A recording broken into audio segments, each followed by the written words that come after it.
하나님 말씀 사무엘상 16장 6절과 7절 말씀을 같이 보겠습니다.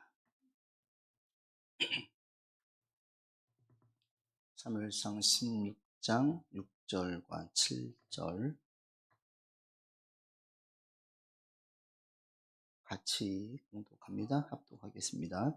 그들이 오매 사무엘이 엘리압을 보고 마음에 이르기를 여호와의 기름 부으실 자가 과연 주님 앞에 있도다 하였더니 여호와께서 사무엘에게 이르시되 그의 용모와 키를 보지 말라.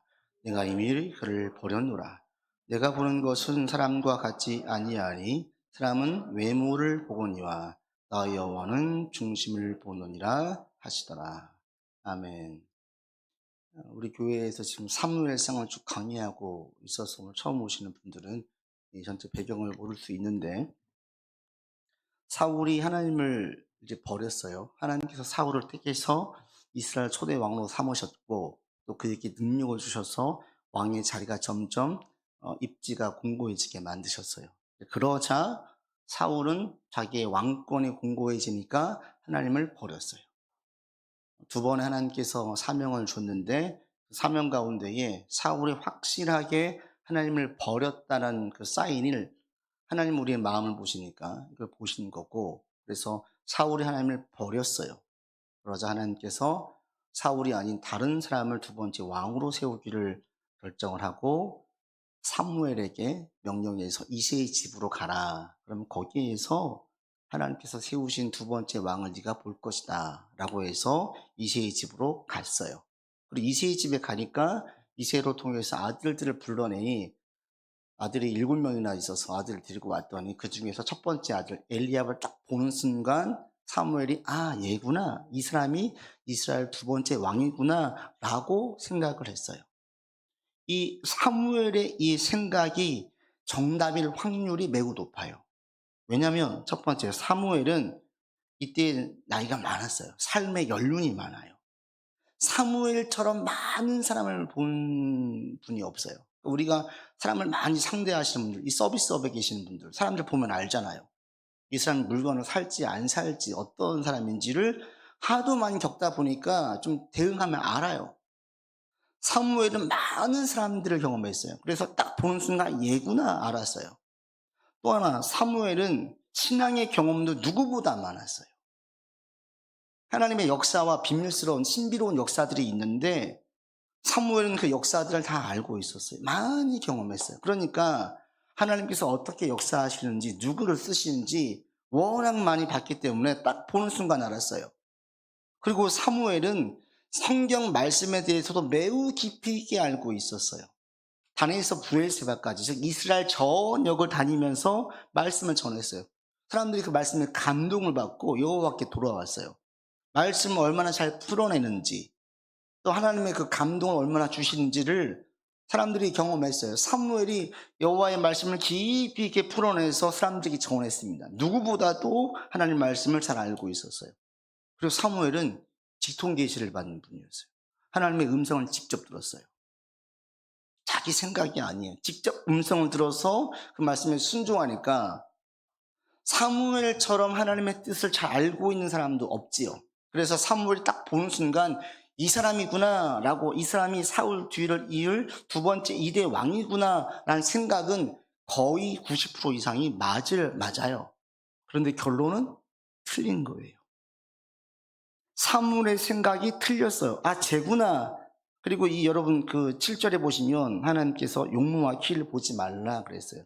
그러니까 엘리압이 키도 크고 용모도 사울 못지않게 잘 생겼고, 또 칠형제 가운데에서 장남이니까 그 장남으로서의 그 기품이나 권위도 느껴진 거죠. 그래서 사무엘은 단번에 이 사람이구나 라고 딱 생각을 한 거예요. 그런데 이게 틀렸다라는 거예요. 그러면서 그 유명한 말씀인 7절 말씀을 하시는 거죠. 여러분 7절 말씀을 할 수 있으면 외우시기를 강력 추천을 드립니다. 7절 다시 한번 읽겠습니다. 여호와께서 사무엘에게 이르시되 그의 용모와 키를 보지 말라. 내가 이미 그를 버렸노라. 내가 보는 것은 사람과 같지 아니하니 사람은 외모를 보거니와 나 여호와는 중심을 보느니라 하시더라. 이 유명한 말씀을 하신 거예요. 즉 사무엘에게 "너 틀렸어. 너 지금 사람 잘못 봤어." 그거죠. 왜 그랬을까요? 앞서 말씀드렸듯이 사무엘은 이 세상의 어느 누구보다도 삶에 대한 연륜, 하나님의 역사에 대한 경륜 매우 깊은 분이었어요. 성경 말씀도 바르게 알고 있어서 우상을 제거하게 하고 이스라엘 백성들이 여호와께 돌아오게 만들었던 사람이에요. 그런데 이 사무엘이 틀렸어요. 왜요? 신앙적인 부분이 아니에요. 물론 첫 번째 가장 중요한 것은 인간의 한계, 외모를 중시하는. 그러나 사무엘은 원래 외모를 중시하는 분이 아니에요. 근데 왜 그랬을까요? 가장 첫 번째는 하나님께서 이새의 집으로 가라. 그 이새의 아들들 가운데 한 명이라고 그랬어요. 즉 7분의 1이에요. 수십만 명 가운데 한 명은 어렵지만 7분의 1은 딱 볼 때 알 수 있지 않겠어요? 근데 틀렸어요. 왜요? 가장 큰 이유는 사무엘의 생각과 하나님의 생각이 틀렸어요. 어떤 생각이?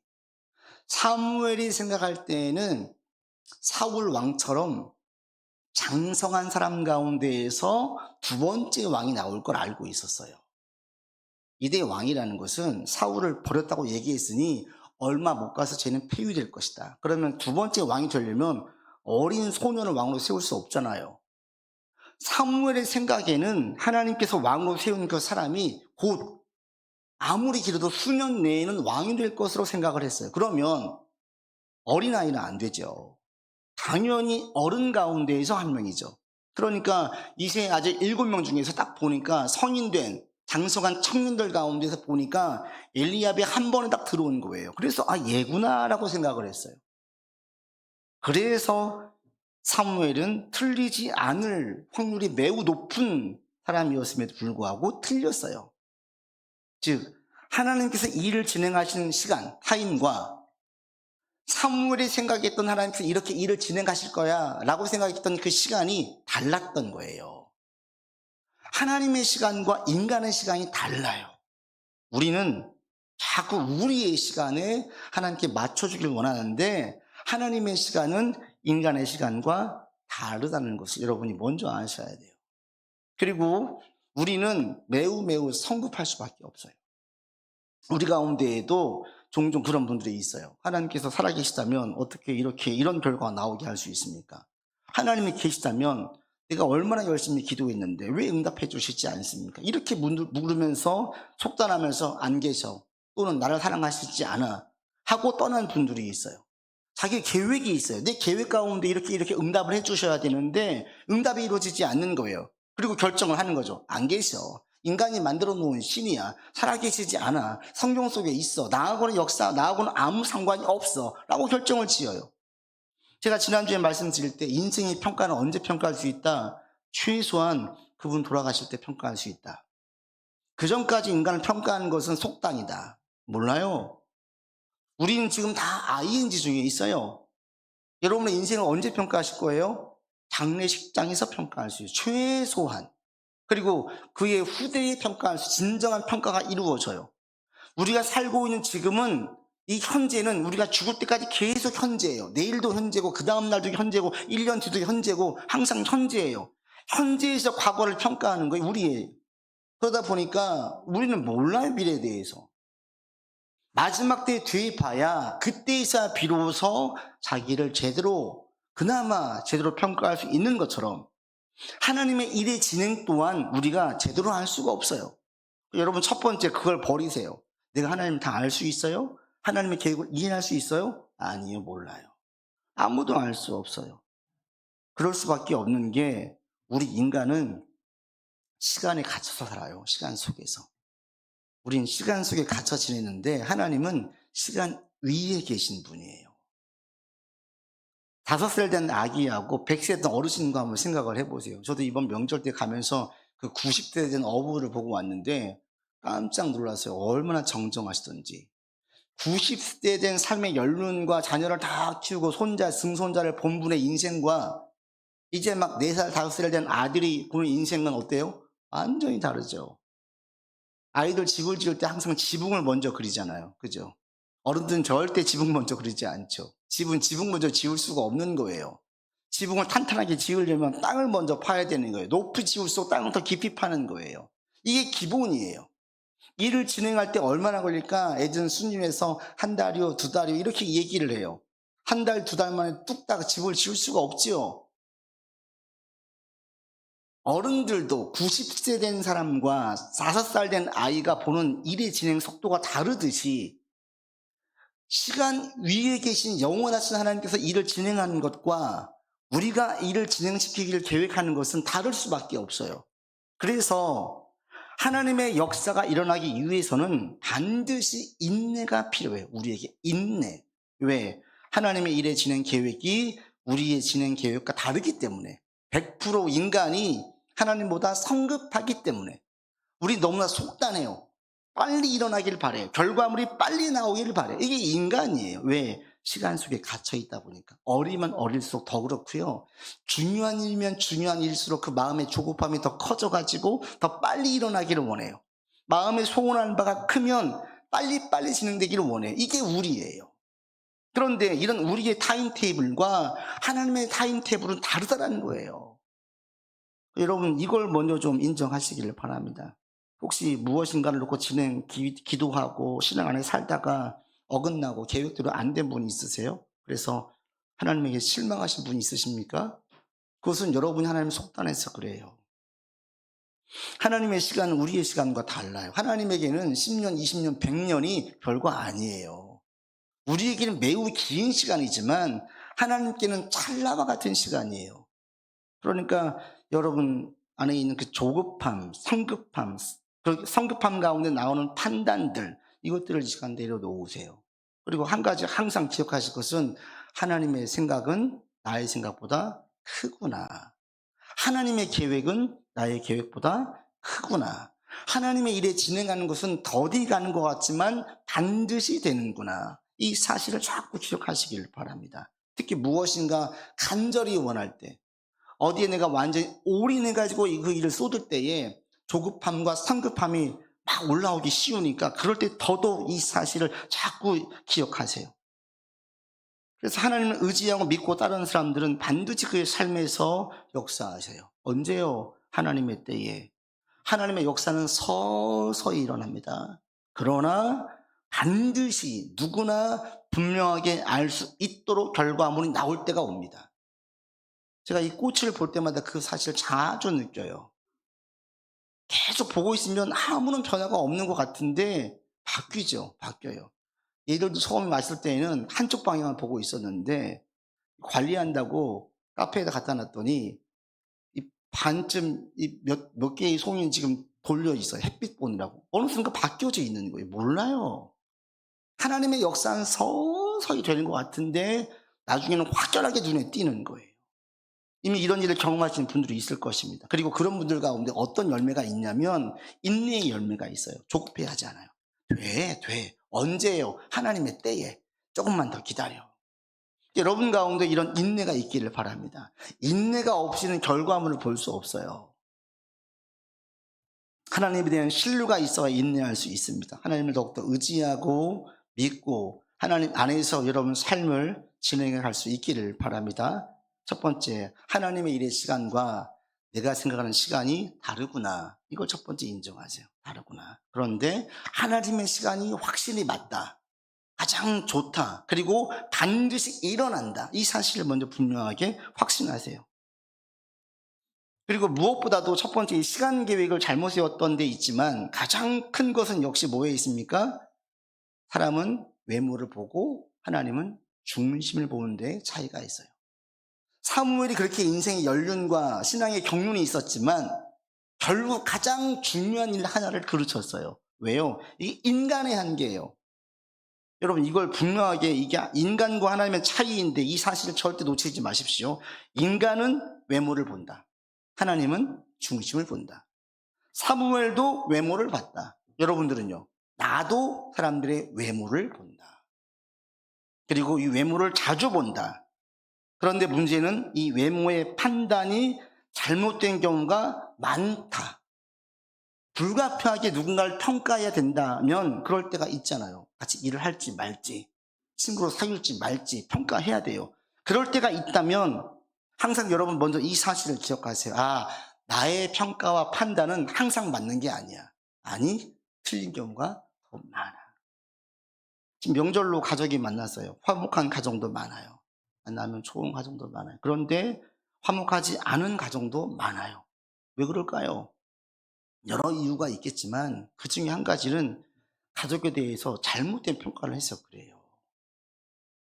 부모들 제일 큰 착각이 뭐예요? 내 새끼는 나만큼 잘 아는 사람이 없어 라고 얘기하잖아요. 그런데 맞아요? 안 맞아요. 애들이 그래요. 엄마는 나를 너무 몰라준다 그래요. 또 부모도 마찬가지예요. 자녀가 나를 몰라준다 그래요. 잘못된 평가가 큰 상처를 주고 잘못된 판단으로 만해서 속단을 이루어 가지고 이게 막 가니까 나중에는 이 회복할 수 없는 데까지 가버리는 가정들이 얼마나 많은지 몰라요. 가장 많이 사랑하지만 가장 큰 상처를 줄 수 있는 게 식구예요. 그러다 보니까 가족 가운데 허무하게 깨진 가정들이 너무나 많습니다. 여러분 스스로에게 자꾸 이렇게 생각하세요. 내 판단은 틀릴 수 있다. 여러분 판단 틀릴 수 있어요. 아니에요. 저는 사람 정확히 평가합니다. 저 사람이 어떤 사람인지, 저 사람이 어떤 생각을 하고 있는지 저는 잘 알고 있습니다. 이런 사람들은요, 자기 반성이 전혀 없거나, 자기 반성을 잘 하지 않거나, 또는 과거에 대한 교훈에서 잘 깨우치지 못한 분들이에요. 가만히 여러분 자기를 돌아보십시오. 여러분 인생 가운데 잘못된 평가와 판단을 하지 않는 적이 없었습니까? 후회하지 않는 좋은 결정과 선택만 하면서 여기까지 왔습니까? 전혀 아니에요. 후회 없는 인생이 없어요. 저를 포함해서 우리 모두의 판단은 틀릴 수밖에 없는 한계가 있어요. 왜? 우리는 외모를 봐요. 중심을 못 봐요. 누군가 작정하고 달려들면 한 사람 속이기는 너무 쉬워요. 한 10여 년 전에 그 LG TV에 그 선명한 화질을 광고하려고 테스트를 한 거예요. 미국인 것 같은데 그 대형 빌딩에서 다 가리고 뒷면에다가 큰 TV를 설치해서 거기만 차인 것처럼 보이게 하고 밖에 배경을 그대로 집어넣었어요. 그 사람들은 창으로 보는 거죠. 면접을 보는데 갑자기 면접을 보고 밖에 창에서 미사일이 이렇게 와가지고 도시를 폭파하는 거예요. 그러면서 때를 맞춰서 그 사무실이 흔들리게 만들었어요. 그러니까 거기 있던 100% 모든 면접 보러 왔던 사람들이 혼비백산해가지고 도망가거나 고개를 숙이거나 난리가 나는 거예요. 나중에 몰래카메라임을 드러내죠. 보는 것의 한계, 느끼는 것의 한계, 우리 인간은 외모로 판단하는데 이 판단이 항상 맞는 게 아니에요.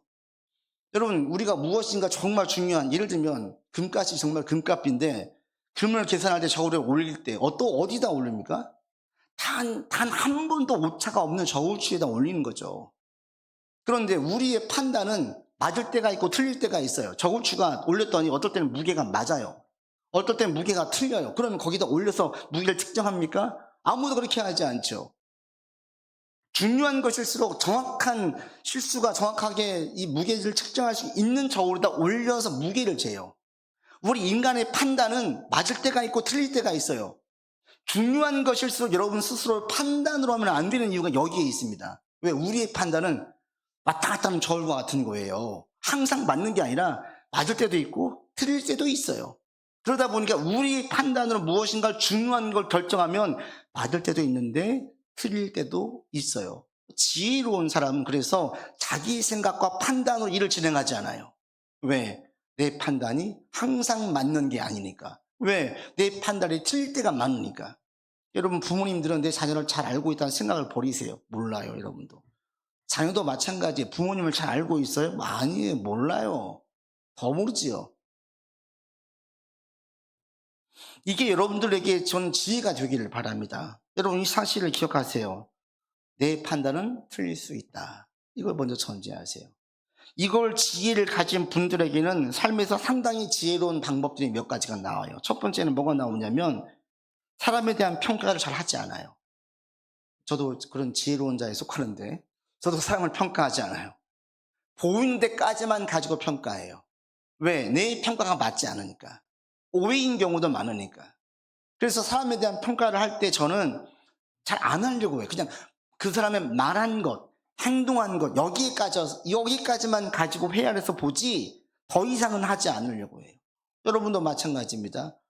이런 지혜가 있기를 바랍니다. 여러분 가운데 이런 지혜가 있는 분들은 사람들을 볼 때에 잘 쉽게 평가하지 않아요. 그냥 그 사람이 어떤 말을 하고 어떤 행동을 하면 그거에 근거해서만 하지 그걸 가지고 더 깊게 가지 않아요. 그러면서 판단하면서 확신하지 않아요. 여러분에게 이런 지혜가 있기를 바랍니다. 아멘. 또 한 가지, 내 생각과 판단이 틀릴 수가 있다고 느끼는 분들은 또 한 가지 뭐냐면 차츰차츰 사람들에게 내 마음을 알아주기를 바라지 않아요. 내가 다른 사람을 제대로 평가할 수 없듯이 다른 사람도 나를 제대로 평가하지 못해요. 쉽게 말해가지고 이 세상에서 여러분 마음을 알아줄 사람은 한 명도 없습니다. 한 명도. 내 마음을 알아줄 사람은 세상에 한 명도 없어요. 여러분 이 사실을 분명하게 잊지 않기를 바랍니다. 내 아내, 내 남편, 내 자녀, 내 부모가 내 마음을 알아줘요? 아니요, 몰라요. 인간의 한계 이상 내 마음을 온전히 알아줄 사람은 없어요. 그러니까 살면서 말하잖아요. 아, 말을 하지 그랬어. 네가 말 안 하는데 어떻게 알겠냐. 이렇게 얘기를 우리 숱하게 말하고 숱하게 듣지 않습니까? 말을 안 하면 인간은 몰라요. 우리가 그런 존재예요.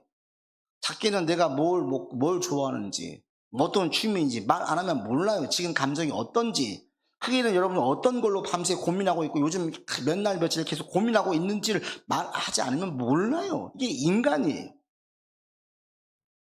명절 때 이 안 좋은 분들, 상처가 많은 가정에서는 그런 게 많이 나오잖아요. 식구들, 내 마음을 너무 몰라준다. 내 마음을 너무 몰라준다. 아까 친구 믿었었는데 배신당했어요. 내 마음을 너무 몰라주는 거예요. 여러분 가운데 이런 서운한 경험이 있으면 이런 지혜가 있는 분들은 이 서운함이 덜 합니다. 원래 인간이 그러거든요. 원래. 오해일 수도 있고 또는 그 사람이 말을 잘못할 수도 있는데 진짜 내 마음을 몰라줄 수도 있어요. 그런데 이게 인간의 한계예요. 우리 인간이 원래 그런 존재인 걸 어떻게 합니까? 여러분도 누군가를 잘 이해하지 못하고 함부로 말할 때도 있다는 사실을 기억하세요. 그러니까 혹시 식구들이 친한 친구가 내 마음 몰라가지고 너무 서운하세요? 여러분 용서하세요. 이해하세요. 그러려니 하세요. 인간이 원래 그래요. 이게 인간에 대한 평가가 인간은 외모를 보는구나 이걸 알고 있는 분이 가지고 있는 지혜예요. 또 한 가지 이게 커지면 점점 사람의 평가를 별로 신경 쓰지 않게 됩니다. 사람들이 나에 대한 평가가 부질없음을 알게 되어져요. 사람의 평가에 유독 민감한 분들이 있죠. 유독 민감한 분들이 있어요. 왜 그러냐면 첫 번째로 사람의 평가를 크게 보기 때문에 그래요. 너무 크게 봐요. 너무 중요하게 여기기 때문에 그래요. 이런 분들은 어떤 게 있냐면 저 사람이 내 마음 알아주기를 바라요. 그런데 알아주는 사람이 있습니까? 없어요. 그러다 보니까 어떤 마음이 들어요? 서운한 마음만 커지는 거예요. 점점 살면 살수록 남에게 잘해주면서 자기 마음에는 서운함이 커져요. 내가 해줄 만큼 못 해주니까. 이게 인간이에요. 그런데 이걸 깨닫는 순간 인간이란 존재가 외모를 중시하고 마음을 못 보는 존재구나 계속 경험한 분들은 점점 사람에 대한 평가에 대해서 둔해지기 시작합니다. 여러분 우리나라만큼 사람에 대한 평가가 예민한 나라가 없습니다. 여전히 지금 아시안게임 하고 있는데 금메달이 제일 중요하지 은메달, 동메달 별로 중요하지 않아요. 정말 1등만 기억해요. 수고 중요하지 않아요. 결과만 가지고 얘기하고 남들 얘기하는 걸 너무 좋아하는 사회 분위기가 이 대한민국이에요. 그러다 보니까 이 속에 있다 보면 사람들의 평가에 민감할 수밖에 없어요. 이게 우리예요. 이게 한국 사회의 풍토예요. 이 사회 분위기예요. 그런데 사람의 평가가 정말 한계가 있구나 깨닫게 되어지면 이게 크게 깨닫게 되어지면 점점 사람의 평가에 별로 신경 쓰지 않게 돼요. 여러분은 이렇게까지 갈 수 있기를 바랍니다. 사람의 평가가 여러분 인생을 좌지우지하게 만들게 하지 마십시오. 전혀 유익하지 않습니다. 무익해요. 우리를 몰라요. 어떻게 우리가 그들에게 맞고 그들의 말을 따라갈 수 있습니까? 사람은 외모를 봅니다. 저도 외모를 봅니다. 여러분도 외모를 봅니다. 한 사람도 예외 없이. 그래서 우리의 외모, 사람에 대한 평가는 틀릴 수 있습니다. 이걸 계속 전제하는 지혜로운 자들 되기를 바랍니다. 아멘. 이런 지혜를 가지면 누구를 더 귀하게 여기냐? 하나님을 더 귀하게 여길 수밖에 없어요. 예수님을 더 사랑할 수밖에 없어요. 왜? 하나님만큼 우리를 감찰하시는 분, 살피시는 분이 없기 때문에. 하나님만큼 내 마음을 아시는 분이 없기 때문에. 이세에게 아들 부르라고 해서 7명 불렀어요. 알고 보니까 이게 아들이 7이 아니라 8인 거예요. 그런데 이세는 아들 8번째를 안 불렀어요. 왜? 아직 소년이니까. 선지자 사무엘을 내세우기에는 남자로서 내세울 수 없는 성전이니까 안 불렀어요. 아직 아들 축에 안 끼어요. 안 불렀어요. 관심이 없어요. 그런데 하나님은 그 다윗을 주목하셨어요. 아무도 주목하지 않았어요. 아버지도 형제들도 하나님은 주목하셨어요. 우리는 성경을 통해서 다윗이 골리앗 앞에 전쟁 나가기 전에 다윗이 어떤 삶을 살았는지를 알게 됐어요. 내가 사자와 곰을 물리칠 때에도 여호와의 이름으로 여호와의 도움을 받아서 물리쳤습니다. 이 얘기를 듣고 다윗의 중심이 어디 있는 줄 알았어요. 사람들은 몰라요. 그런데 하나님은 사람들이 모를 때에도 다 알고 계시는 거예요. 우리의 중심을 보세요. 심지어 우리보다도 우리를 더 잘 알고 계시는 분이 하나님이세요. 늘 같이 밥을 먹었던 형제들도 다윗을 몰랐어요. 누구보다 다윗을 사랑했던 아버지도 다윗을 몰랐어요. 그런데 하나님은 알고 계셨어요. 여러분이 친한 누구보다도, 나를 사랑하는 누구보다도 저 다 잘 알고 계시는 분이 하나님이세요. 이 사실 여러분 기억하길 바랍니다. 그러면 하나님 너무 귀하죠. 예수님도 마찬가지입니다. 모든 사람이 욕하면서 상대하지 않는 삭개오를 예수님은 아셨어요. 사람들은 저 삭개오는 돈만 아는 자라고 생각했는데 삭개오는 영적인 공허함에 빠져 있는 자였어요. 그의 이름을 부르고 그의 집에 들어가서 말씀을 전하자 그의 재산 절반을 내어서 구제하겠다고 그랬어요.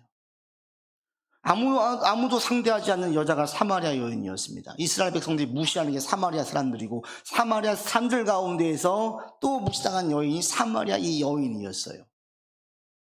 사람들은 무시했어요. 예수님이 말씀을 거시자 이 여인이 자꾸 냉담한 반응을 보였어요. 그러나 이 여자가 영적으로 깊은 고뇌에 빠져 있는 걸 아시는 예수님은 계속 얘기를 걸었고 결국 여자와 함께 예배에 대한 얘기를 나눠요. 아무도 모르게 은밀히 기도했던 나다나엘을 아셨어요. 네가 홀로 무화과 나무 아래 있을 때 내가 너를 보았다 말씀하세요. 나다나엘이 충격을 받지요. 아무도 모를 때, 아무도 내 마음 몰라줘요. 아무도 내 상황 몰라줘요. 이럴 때 누가 아세요? 예수님께서 보고 계시다라는 거예요. 여러분, 하나님은 우리를 잘 아시는 분입니다. 여러분을 누구보다 잘 알고 계시고 심지어 나보다 나를 더 잘 아시는 분이 하나님이세요. 내가 나를 모를 때가 있잖아요. 하나님은 우리를 너무 잘 아시는 분이에요. 이걸 알고 계신 어느 권사님께서 말씀하시는 거예요. 목사님, 저는 교회에서 기도하고 있는 게 너무 좋아요. 하나님께 예배드리고. 왜 좋아요? 자기 마음을 토로할 수 있으니까. 자기 마음을 이렇게 잘 아시는 분이 없으니까. 그 하나님께서 들으시고 응답하신 경험이 쌓이자 하나님께 기도하는 게 너무 좋은 거예요.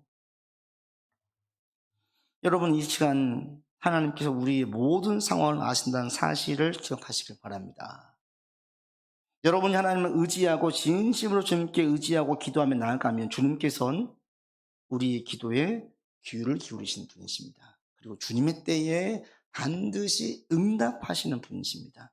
여러분, 이 사실을 꼭 기억하시기 바랍니다. 말씀을 맺습니다. 혹시 여러분 이 가족 때문에 추석, 설 되면 가족에 대한 그 끈끈함과 중요성을 더 느끼게 되는데 이럴 때 가족에 대해서 혹시 서운한 마음 있으세요? 다 풀고 이해하시기를 바랍니다. 원래 그래요. 등잔 밑이 어두워요. 우리도 저도 자라날 때 3남매인데 지금도 기억이 나요. 어느 날 옥상에 올라가서 우리 3남매가 허심탄회하게 밤새 얘기했던 적이 있어요. 얘기하면 웃겼던 게 뭔지 아십니까? 우리 부모님은 동생을 더 사랑해 그랬어요. 동생은 아니래요. 형을 저를 사랑했대요. 우리 누님은 너희 둘끼리만 놀았대요. 근데 저는 누나하고 동생만 놀았던 것만 기억을 하고 있는 거예요. 동생은 저하고 누나만 놀았던 걸 기억을 하는 거예요. 서로가 서운한 것들만 기억을 하고 있었어요. 그걸 깨닫고 같이 웃으면서 마음의 앙금을 많이 풀었던 시간이 있었어요. 내 관점에서만 보는 거예요. 내 관점에서만. 이게 우리예요. 여러분이 알고 있는 많은 서운한 부분들을 인간의 한계를 인정하지 못해서 또는 내 관점에서만 보기 때문에 그렇습니다. 우리 식구들, 형제, 자매들, 이웃을 대할 때에 하나님께서 주신 사랑과 긍휼의 마음으로 보시기를 바랍니다. 인간이란 존재가 외모를 중시하는구나, 중심을 못 보는구나, 마음을 못 보는구나, 이걸 전제하세요. 나를 포함해서. 그리고 중심을 보신 하나님 앞에 마음을 진실하고 바르게 다시 한번 설 수 있기를 바랍니다. 이렇게 나아갈 때에 반드시 서서히 그러나 분명하게 하나님의 때에 응답하시고 함께 하시는 하나님의 사랑을 경험하게 될 것입니다. 이런 것들을 경험하는 여러분 되기를 바라고, 인간은 너무나 마음을 다 주려고 하지 마시고요, 사랑하려고 하세요. 인간 사랑하는 존재이지 내가 마음을 다 주고 전적으로 의지할 존재가 아닙니다. 그럴 수가 없습니다. 하나님을 더욱더 사랑하고 그 사랑으로 인간을 품고 용납할 수 있는 여러분 되기를 바랍니다. 아버지 하나님, 중심을 보신 하나님, 사람은 외모를 보거니와 하나님은 중심을 보십니다. 주님, 우리는 외모를 보는 한계를 가지고 있습니다. 우리의 이 연약함과 한계를 우리가 알고 깨달아 준 주신 지혜로 사람들을 대하고 나를 볼 수 있도록 인도하여 주시옵소서. 하나님의 때에 하나님의 일을 진행하실 것입니다. 우리의 삶에서 하나님의 일을 진행하실 것을 믿고 주님께 맡기면서 나아가는 우리 되게 하여 주시옵소서. 주님의 때에 서서히 그러나 분명하게 역사를 보여주실 것을 믿습니다. 그때를 기대하면서 살겠사오니 주여 믿음 안에서 주님 의지하고 또 주님을 더욱더 의식하면서 사는 우리 되게 하여 주옵소서. 예수 그리스도 이름으로 기도드립니다. 아멘.